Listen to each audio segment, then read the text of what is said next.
Pemirsa, Pasubayan Desa Adat Bali tolak reklamasi Teluk Benoa bersama Forbali kembali menggelar aksi turun ke jalan mendatangi kantor Gubernur Bali. Aksi turun ke jalan yang sudah 5 tahun berjalan ini tidak akan berhenti digelar sebelum Perpres nomor 5 tahun 2014 dicabut.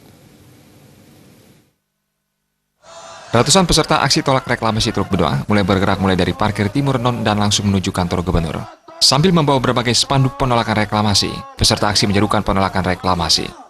Pada kesempatan tersebut, Koordinator Forbali, Wayan Gendo Suwardana, dalam orasinya mengkritik Gubernur Bali, Made Mangkupastika, yang lepas tangan terhadap aspirasi masyarakat Bali tentang penolakan reklamasi Teluk Benoa.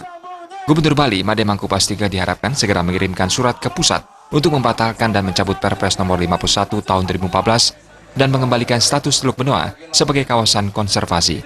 Jika hal tersebut tidak dilakukan, Gendo mengajak semua peserta aksi tolak reklamasi untuk terus berjuang untuk mendatangi kantor Gubernur. Selain Gendo, Koordinator Pasubayan Bali tolak reklamasi Teluk Benoa, Wayan Suwarsa, juga menyerukan untuk terus berjuang menolak reklamasi. Pada kesempatan tersebut, satu persatu perwakilan Pasubayan Desa Adat dan Forbali melakukan orasi penolakan reklamasi berharap dicabutnya Perpres nomor 51 tahun 2014. Walaupun baju saya ini abu-abu, tapi gerakan saya tidak pernah abu-abu. Saya tulus, saya ikhlas membela Ibu Pertiwi, menyelamatkan Teluk Benoa dari rencana rakus reklamasi.